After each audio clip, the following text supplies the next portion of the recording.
Hey there. I'll do a little quick video review of an air rifle. Now, I don't do a lot of reviews. I do reviews on things that I purchase and that I use and things that I can personally recommend, and this is one of them. A number of years ago I bought an air rifle, one of the more modern ones that uses the compressed nitrogen, the piston, the NP models, and I enjoyed it, and it shot well. It came, the little package came with a scope, and I gave it to my son. Last Christmas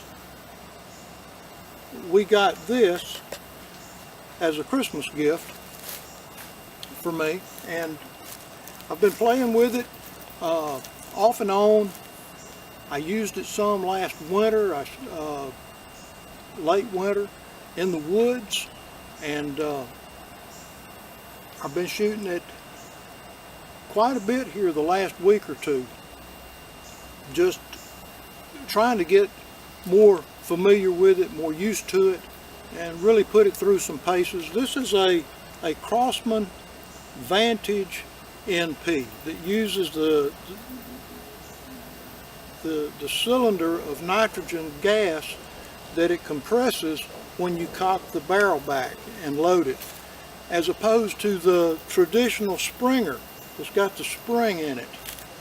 And one of the advantages for me personally of the nitrogen piston over the spring is that I can cock and load this and carry it with me in the woods, and if I don't shoot it for a half hour or an hour, I'm not damaging the compressed nitrogen. It's not like a spring that as it stays compressed, it loses strength. And for me, that's an advantage to have. Now, I've been shooting just a standard Crosman Premier hollow point pellet that weighs 14.3 grams. It's a little pipsqueak as far as weight, and they say that the 22 caliber break action guns like this are supposed to shoot with a velocity that is akin to a 22 short, using a standard pellet. I don't know if that's true or not. I don't have a chronograph, so I don't know how fast it shoots. Now, I do know that playing with this thing, you can take a tin can, a metal can, they're not made out of tin, they're made out of steel, and at 25 yards it will shoot through both sides of the the metal can. It'll go in the front and out the back. The toughest part of this can is the bottom, and it'll easily penetrate the bottom of that can.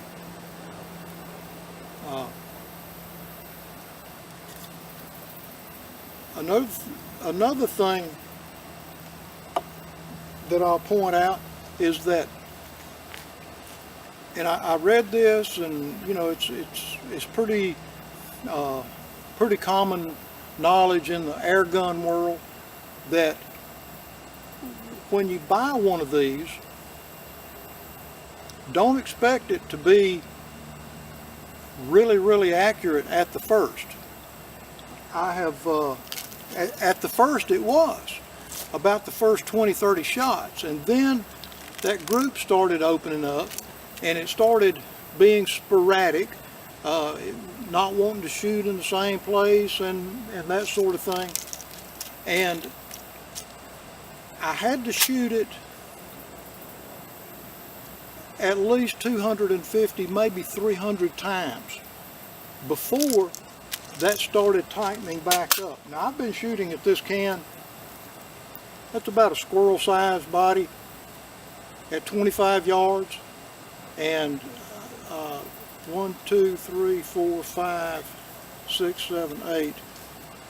I shot 9 times and I hit it 8, and all 8 of them were good, solid, where they needed to be shots. The one time that I missed, I think I flinched.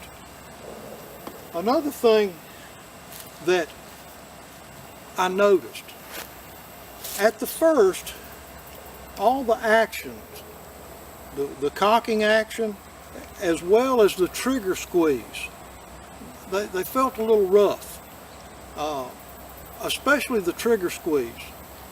It was rather stiff, and it was rough, and I really didn't know.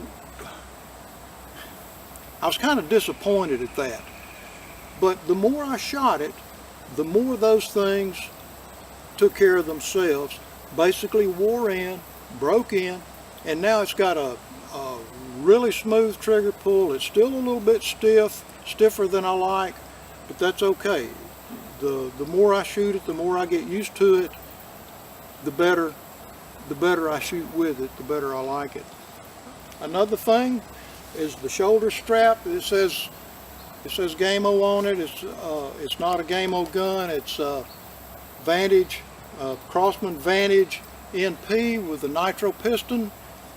But I wanted a shoulder strap so that I can carry it on my shoulder and not have to carry it in my hand when I'm out walking around in the woods. And I didn't like the way this just wrapped around the barrel, and so I took a piece of tarred bank line and I lashed it to the barrel so it doesn't move at all, and I've carried this thing a lot like that, and it's served just fine.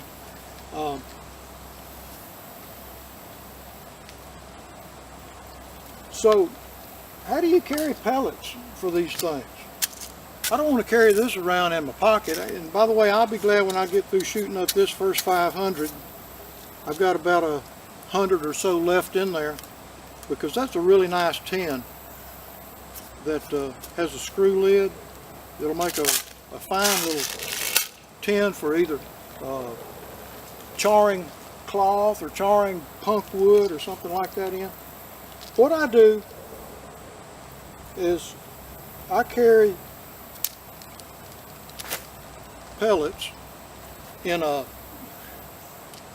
one of these little tubes that a lot of black powder hunters use, or they used to use. A lot of the modern black powder guns have gone to using the primer pellets, or the pre-compressed pellets that they put down in the barrel. I don't understand that, but that's the way they do it these days. But one of these little tubes will hold 50 pellets. And I find that to be a very convenient way to carry pellets with me, because you don't want to carry them in your pocket. They're small, they're easy to get lost, it's easy to bend the skirts on them. It has a little pocket clip that you can clip inside your pocket, or I carry it when I'm out and about. I'll carry it on my lanyard on my neck knife. And the one thing that I did to it was I duct taped the bottom. I put a piece of duct tape across it this way, and then I wrapped it, because the last thing I want to have happen is to be out in the woods and get this snagged on a branch or something, pop the bottom open, and all my pellets fall out, and then I don't have my pellets. So there you have it, folks.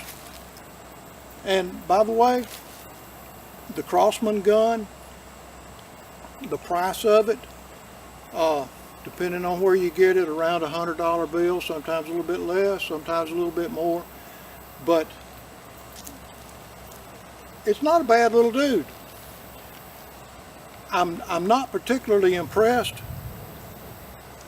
with the rear sight, although it is adjustable for windage and elevation. It's just a cheap little plastic sight, and you know, one day as long as I can see through my bifocular vision to be able to line up these sights, I'd like to put a little better quality rear sight on it. And there was something else. Kind of evades me right now.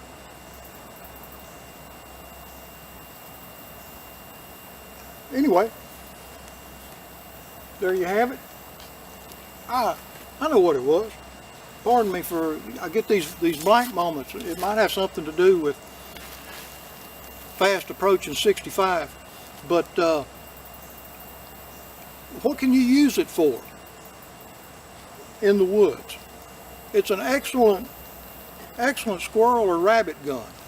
I'm shooting this tin can at 25 yards and punching through the front and out the back, and it makes a pretty good, it peels back the metal of the can when it goes through.